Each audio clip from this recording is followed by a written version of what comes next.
பிள்ளைகளே, இந்த பகுதியிலிருந்து நாம் கற்றுக்கொள்ள வேண்டிய பகுதி என்னவென்றால், நம்மளுடைய காலகட்டத்திலோட அப்படிதான். தேவன் நம்மளுக்கு தெளிவான ஒரு திட்டத்தை கொடுத்திருப்பார். தெளிவான அவருடைய சித்தத்தை கொடுத்திருப்பார்.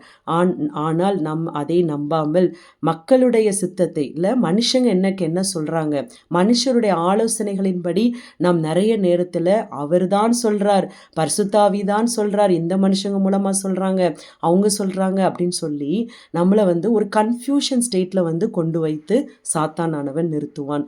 அன்பான பிரியமான பிள்ளைகளே, நீங்கள் அந்த இடத்துக்கு நீங்க இடம் கொடாதுங்க. முக்கியமாக 2 காரியங்களை குறித்து நான் சொல்ல ஆசைப்படுகிறேன். முக்கியமாக இப்போ எக்ஸாம்ஸ் வரப்போகுது, 12th எக்ஸாம்ஸ்.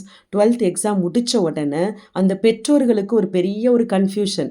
நம் மகனை பிள்ளையை எந்த துறையில் சேர்த்து வைக்கணும், எந்த துறையில் சேர்க்கணும் அப்படிங்கிற ஒரு கன்ஃபியூஷன் ஸ்டேட்டில் இருப்பாங்க. நிறைய பிள்ளைங்க அந்த வாலிப வயதில் என்ன படிக்கணும்னு தெரியாது. அப்பா என்ன சொல்கிறாங்களோ அதை படிச்சுட்டேன், அம்மா ஏதோ சொன்னாங்களோ அதை நான் படிக்கிறேன். அவங்களுக்குன்னு ஒரு திட்டத்தை தேவன் வைத்திருப்பார், அவருக்குன்னு ஒரு சித்தத்தை வைத்திருப்பார். அந்த பிள்ளைக்காக நாம் ஜெபிக்க வேண்டுமே தவிர அவங்களுக்காக நாம் கவலைப்படுகிறது தேவையில்லாத காரியம். அவருக்காக நீங்க பிள்ளைகளுக்காக நீங்க முட்டி போட்டு ஜெபம் பண்ணுங்க. கர்த்தர் நம்மளுடைய பிள்ளைகளுடைய ஜெபத்துக்கு கண்டிப்பாக பலன் கொடுப்பார். 2வது காரியம், திருமண வாழ்க்கையில பெற்றோர்களுக்கும் அந்த திருமணம் ஆக போகிற பிள்ளைகளுக்கும் ஒரு பெரிய கன்ஃபியூஷன். இந்த பகையினை நம்ம திருமணம் செய்யலாமா, இந்த இடத்துல நம்ம சம்பந்தம் கலக்கலாமா வேண்டாமா அப்படின்னு சொல்றது ஒரு பெரிய கன்ஃபியூஷன்ல இருக்கும். அன்பான பிள்ளைகளே, அந்த கன்ஃபியூஷன் ஸ்டேட்டை கொண்டு வர்றது சாத்தான். அது நல்லா தெரிஞ்சுக்கோங்க. பரிசுத்த ஆவியினால நிரப்பப்பட்ட பிள்ளைகளுக்கு அந்த கன்ஃபியூஷனே இருக்காது.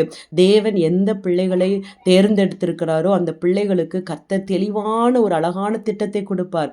அந்த ஒரு பரிசுத்தமான சந்ததியை உருவாக்குறதற்கு தேவன் ஒரு நல்ல ஒரு மனைவியை, நல்ல ஒரு கணவரை தருவார் என்கிற விசுவாசத்தை அந்த வாலிப பிள்ளைகளுக்கு வரும்.